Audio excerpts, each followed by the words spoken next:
आत्मोत भाव से आप सबको जय सिया राम। सज्जनों, मनुष्य के देखने में जो चीज़ें आती हैं अविनाशी और नाशवान। मनुष्य अपने चर्म चक्षुओं से संसार की जिन वस्तुओं को देखता है वह नाशवान है। अविनाशी के बारे में श्री गीता जी में आया है, ममैवांशो जीवलोके जीवभूत सनातन।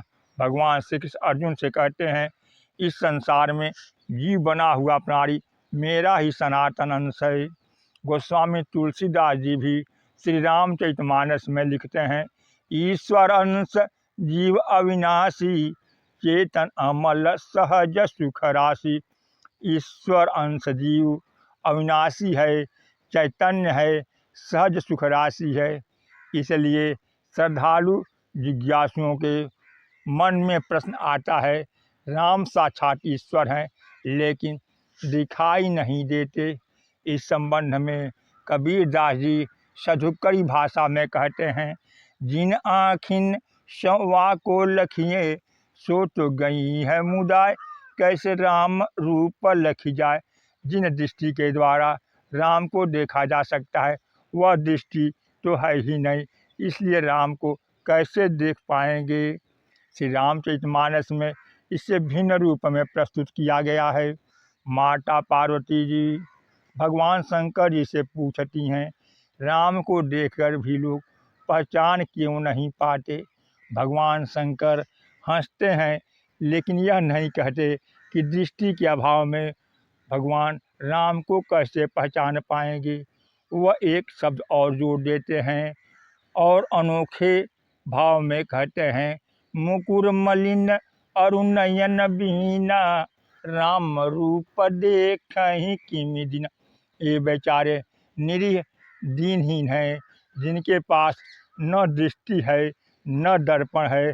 दृष्टि और दर्पण के अभाव में राम को कैसे पहचान पाएंगे। भगवान शंकर ने दृष्टि और दर्पण में ही राम के साक्षात्कार के रहस्य को बताया है। सज्जनों, अगर देखा जाए तो दूसरों को देखने के लिए सिर्फ दृष्टि की आवश्यकता है और अपने को देखने के लिए दृष्टि के साथ साथ दर्पण की भी आवश्यकता है। गोस्वामी तुलसीदास जी श्री रामचरितमानस में हमें जो दृष्टि दिए हैं उस दृष्टि की आवश्यकता है। वह दृष्टि सत्संग के द्वारा ही प्राप्त की जा सकती है और सत्संग का उद्देश्य ही है कि दृष्टि भी प्राप्त हो और दर्पण भी।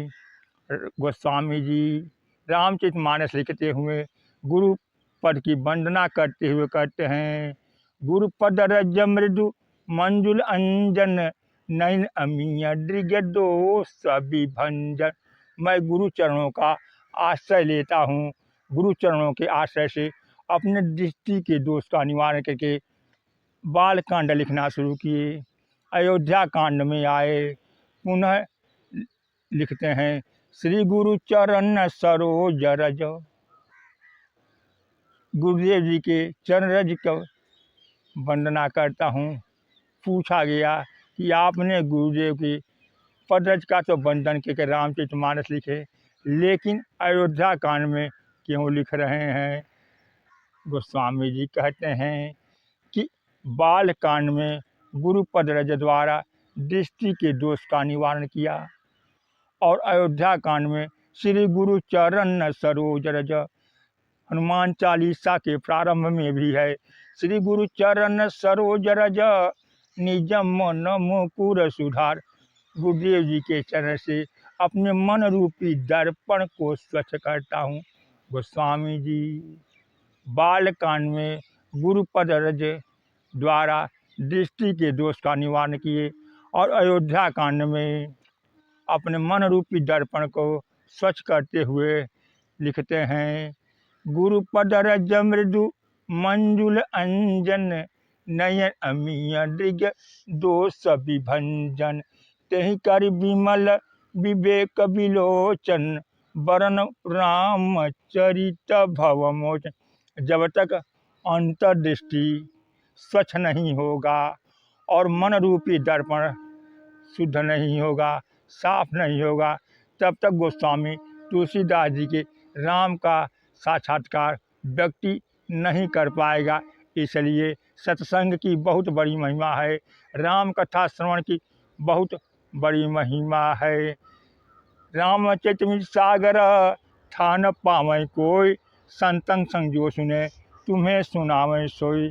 आप सबको समय समय राम कथा श्रवण कराते जाएंगे, इसलिए चैनल पर नए हैं तो चैनल को सब्सक्राइब करें, कथा वीडियो को लाइक करें और प्यारा सा जय श्री राम कमेंट करना ना भूलें। आगे की कथा है ईश्वरंश जीव अविनाशी, चेतन मल सहज सुख राशि, कल में प्रस्तुत की जाएगी।